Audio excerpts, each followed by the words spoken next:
দুইজন সাংবাদিক এবং সাবেক পররাষ্ট্রমন্ত্রীকে গ্রেফতার দেখানো হয়েছে। এই মামলায় আসামি পক্ষের আইনজীবী বলেছেন যে এই ঘটনায় সাংবাদিকদের সম্পৃক্ত থাকার কোনো তো কারণ নেই, তারা তো নিউজ করেছেন, তাহলে এখন যারা নিউজ করছেন পরবর্তীতে তারাও তাহলে এই ধরনের আসামি হতে পারেন। এবং একই সাথে তিনি ব্যঙ্গ করে বলেছেন যে সারা দেশে তো প্রতিদিন বিভিন্ন ধরনের এই মুরগি চুরি হয়, তাহলে এগুলো তো ওয়াইড স্প্রেড সিস্টেমেটিক হচ্ছে কিনা, সেগুলো কি এখানে আনা হবে কিনা, এই প্রশ্ন রেখেছে। দেখেন, অপরাধ করার ক্ষেত্রে কে সাংবাদিক, কে আইনজীবী, কে ডাক্তার, কেউ কোন পেশায়, সেটা দেখার কোনো সুযোগ নাই। আমরা অপরাধের বিচার করি, আমরা কোনো অপরাধী কে কোন পেশার সেটা দেখার কোনো সুযোগ আমাদের নাই। আপনার যে কথাটা আপনি বলছেন, কোনো সাংবাদিক যদি কোনো অপরাধ করে থাকেন তিনি কি বিচারের আওতায় আসবেন না?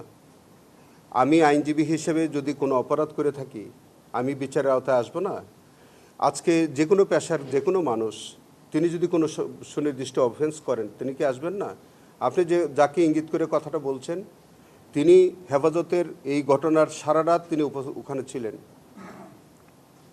এবং তিনি বিকৃত সংবাদ প্রচার করছেন, হত্যাকাণ্ডের ঘটনাটাকে তিনি কনসিল করেছেন, সারা দেশবাসীর কাছে তিনি ভিন্ন অপপ্রচার করেছেন। এটা কি সাংবাদিকতা?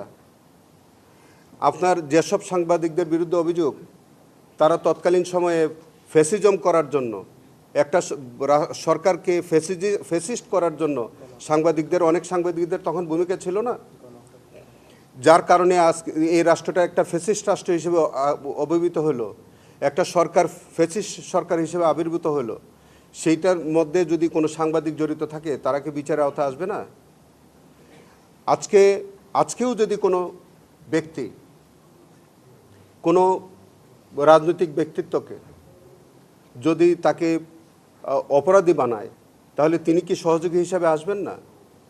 আমরা কোনো নির্দোষ মানুষকে বিচারের আওতায় আনতে চাই না, আনবও না। কোনো নির্দোষ মানুষ যাতে আমাদের বিচারের মধ্যে না আসে, আবার কোনো অপরাধী যাতে ছাড় পেয়ে না যায়। আমরা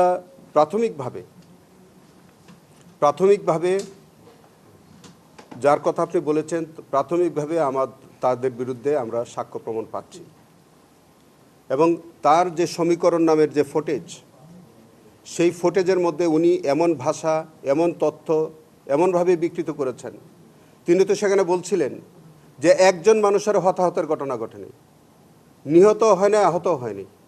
আপনি বলেন এটি কি সঠিক বক্তব্য ছিল? এবং সেখানে তো আমরা স্পটের মধ্যে আজকে 32 জন মানুষের তো আমরা আইডেন্টিফিকেশন মানে তাদের পরিচয় আমরা পেয়েছি।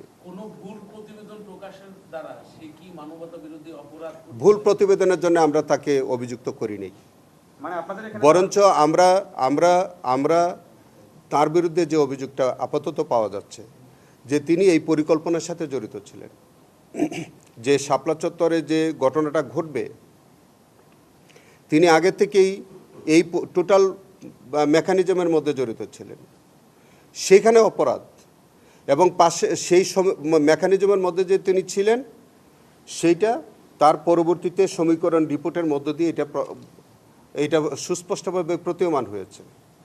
সেইটা আমরা বলছি যে আমরা যদি সেখানে যদি কোনো অ্যাবেটমেন্টের মধ্যে যদি তাকে না পাওয়া যায়, কোনো কনস্পিরেসির মধ্যে যদি না পাওয়া যায়, তিনি বেনিফিট পাবেন।